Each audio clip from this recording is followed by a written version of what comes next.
ఆంధ్రప్రదేశ్ రాష్ట్రానికి తలమానికంగా ఉన్నటువంటి వైజాగ్ నగరానికి ప్రముఖ కంపెనీలన్నీ కూడా క్యూ కడుతున్నటువంటి పరిస్థితి కూటమి ప్రభుత్వం అధికారంలోకి వచ్చాక రాష్ట్ర ప్రజలందరూ కూడా గమనిస్తున్నారు.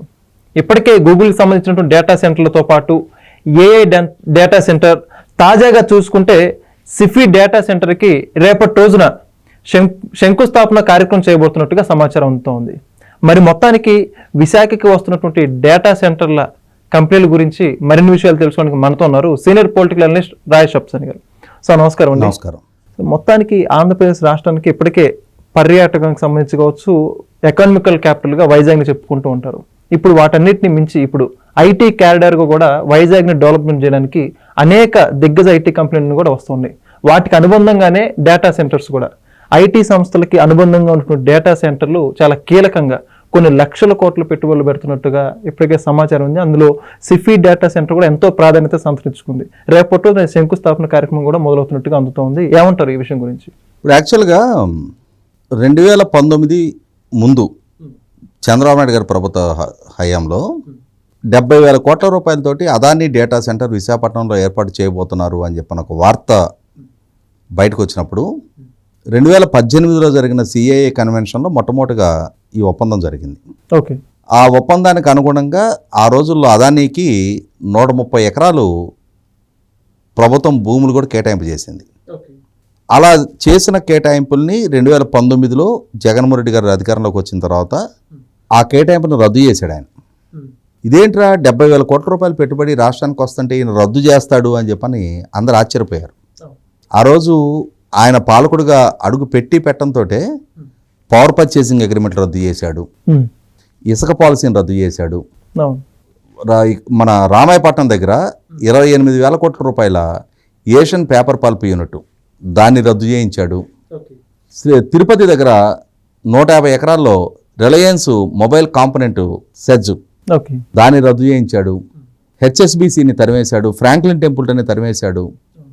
ఇవన్నీ చూసిన తర్వాత అసలు తన పాలకుడా లేదు విధ్వంసకారుడా అని చెప్పని ప్రజలు విస్తుపోయారు. తర్వాత మెల్లగా అదానీని దువ్వి 70,000 కోట్ల స్థానంలో 13,000 కోట్లకు ఒప్పందం చేసుకున్నాడు. ఇక్కడ ఒక ట్విస్ట్ చేశాడు. 70,000 కోట్లు పెట్టుబడి పెట్టడానికి ఆ రోజు డేటా సెంటర్ ఎస్టాబ్లిష్మెంట్ కోసం చంద్రబాబు నాయుడు గారి ప్రభుత్వం 130 ఎకరాలు కేటాయింపు చేసింది. దాన్ని రద్దు చేసిన 13,000 కోట్ల రూపాయలకు ఒప్పందం చేసుకొని 180 ఎకరాలు కేటాయింపు చేశాడు. ఇప్పుడు ప్రపోర్షనేట్గా చూసుకో, 70,000 కోట్లకి 130 ఎకరాలు అంటే 13,000 కోట్లకి ఎన్ని ఎకరాలు రావాలి? మామూలుగా అయితే 10,000 కోట్లకి ఒక 13 ఎకరాల చొప్పున మహా అయితే ఒక 20 ఎకరాల లోపు రావాలి. కానీ 180 ఎకరాలు కేటాయింపు చేశాడు. ఈ చేయటంలో కూడా ఏం చేశాడు, నాడు చంద్రబాబు నాయుడు గారు 130 ఎకరాలు లీజుకి ఇచ్చాడు. ఈయన ఎకరం ₹1 కోటి సేల్ ఎగ్జిక్యూట్ చేశాడు. వాళ్ళకి 180 ఎకరాలు చేశాడు. కానీ ఇప్పటికి దాని చుట్టూ కాంపౌండ్ వాళ్ళు కూడా కట్టలా. మరి ఇప్పుడు ఎన్డీఏ కూటమి ప్రభుత్వం ఏమో రేపు సిఫీ వాళ్ళు 16,000 కోట్లతోటి డేటా సెంటర్ శంకుస్థాపన కూడా చేసేపోతున్నారు రేపు. మామూలు పరిస్థితులు అయితే 16,000 కోట్ల రూపాయలు పెట్టుబడి అంటే చాలా పెద్ద పెట్టుబడిగా భావించాలి మనం. ఎందుకంటే ఇక్కడ ఒక పదం చెప్తా నేను. ఈ జగన్మోహన్ రెడ్డి నిర్వాహకంతో Amara Raja battery expansion unit, lithium battery unit 9,500 కోట్ల పెట్టుబడి తెలంగాణకు వచ్చింది. తెలంగాణకు వస్తే ఆ ప్రకటన చేసే రోజు అమర్రాజా చైర్మన్ గల్లా జయదేవ్ గారు, తెలంగాణ ఐటీ మినిస్టరు కేటీఆర్ గారు వీళ్ళందరూ సమక్షంలో ఆ ప్రకటన చేశారు. ఆ ప్రకటన చేసిన రోజు 9,500 కోట్ల పెట్టుబడి మా రాష్ట్రానికి వస్తుంది, మామత్ పెట్టుబడి అని చెప్పని కేటీఆర్ గారు అంటే 9,500 కోట్లు నిజంగా చాలా పెద్ద పెట్టుబడే. 4,500 మందికి ఉపాధి కల్పన చేసే పెట్టుబడే. దాన్ని ఆయన చాలా సగర్వంగా చెప్పుకున్నాడు. అటువంటి దగ్గర వాళ్ళ 16,000 కోట్లతోటి సిఫీ డేటా సెంటర్ వస్తుంటే చాలా గర్వంగా చెప్పుకోవచ్చు. అయితే ఇక్కడ ఏమైంది, ఒక పక్క ఈ రైడన్ గూగుల్ వాళ్ళ అనుబంధ సంస్థ 87,000 కోట్ల రూపాయల డేటా సెంటర్ పెడుతుంది అక్కడ. ఇంకో పక్క టీసీఎస్ వాళ్ళు 1,00,000 కోట్లు పెడతామని చెప్పని చెప్తున్నారంట. మెటా వాళ్ళు అండర్ సీ వాటర్ కేబుల్ విశాఖపట్నానికి గ్రౌండింగ్ అవుతుంది, వాళ్ళ వైపు నుంచి కూడా చాలా పెద్ద ప్రతిపాదన రాబోతున్నట్టుగా చెప్పుకుంటూ ఉన్నారు. ఈ లోపుగా అదానీ కూడా మేము ముందుగా ప్రతిపాదించిన 70,000 కోట్ల ప్రతిపాదనతో మేము కూడా వస్తామని చెప్పని రాష్ట్ర ప్రభుత్వాన్ని కన్సల్ట్ చేసినట్టుగా వార్తలు వస్తున్నాయి. అంటే ఇక్కడ ఏమవుతుంది, ఇవాళ ఈ పెద్ద పెద్ద ప్రతిపాదనలు చూసేటప్పటికి ఇవాళ ఈ 16,000 కోట్లు ఒక పిల్లబచ్చేలా కనిపిస్తుంది మనకి. ఏముందిలే 16,000 కోట్లే కదా అనిపిస్తుంది, కానీ 16,000 కోట్లు అనేది చాలా పెద్ద ప్రతిపాదన అది మిగతా రాష్ట్రాలకి. మనకి ఇప్పుడు ఏమవుతుంది, గత 10-15 రోజులుగా వింటున్న ఈ ప్రకటనలన్నీ చూసిన తర్వాత ఆల్రెడీ రేపు 14వ తారీఖు రోజు చంద్రబాబు నాయుడు గారు, నారా లోకేష్ గారు, అశ్విని వైష్ణవ్ గారి సమక్షంలో ఈ గూగుల్ రైడెన్ సంస్థ ఢిల్లీలో కేంద్ర ప్రభుత్వ సమక్షంలో ఈ ప్రకటన చేయబోతా ఉన్నారు అధికారికంగా.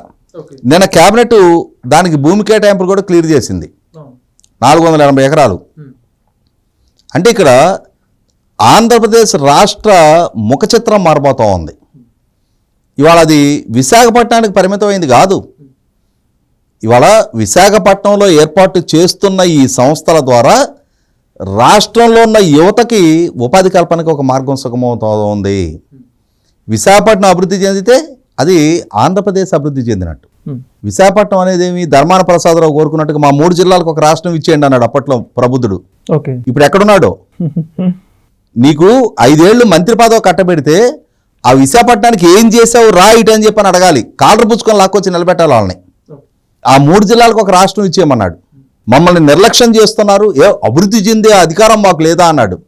అభివృద్ధి చేయటం అంటే ఇది. అతనికి మంత్రి పదవి కట్టబెడితే ఏం చేశాడు, 67 ఎకరాలు ఎక్స్ సర్వీస్ మెన్కి సంబంధించిన భూముల్ని తన అధికారాన్ని అడ్డుపెట్టి అక్రమ మార్గాల్లో ఎన్ఓసీలు ఇప్పించుకొని వాళ్ళ కుటుంబ సభ్యుల పేరిట రిజిస్ట్రేషన్ చేసుకున్నాడు. 1350 కోట్ల ఖరీదు చేసే భూముల్ని వీళ్ళు రాజకీయాల్లోకి వచ్చి పదవులు అనుభవించి ఈ అక్రమ మార్గాల్లో ఆస్తులు పోగు చేసుకున్న వాళ్ళు చంద్రబాబు నాయుడు గారి ప్రభుత్వానికి వంకలు పెడతారు. ఇవాళ పిలవాలి ధర్మాన ప్రసాదరావు రా 3 జిల్లాలకు ఒక రాష్ట్రం చేద్దురా అని చెప్పని. అక్కడ ప్రజలే ఎగిరెగిరి దండారు వీళ్ళని. ఈ 3 జిల్లాల రాష్ట్రం అని చెప్పని ప్రతిపాదనతోటే ఆయన కూడా ఓడించి కూర్చోబెట్టారు.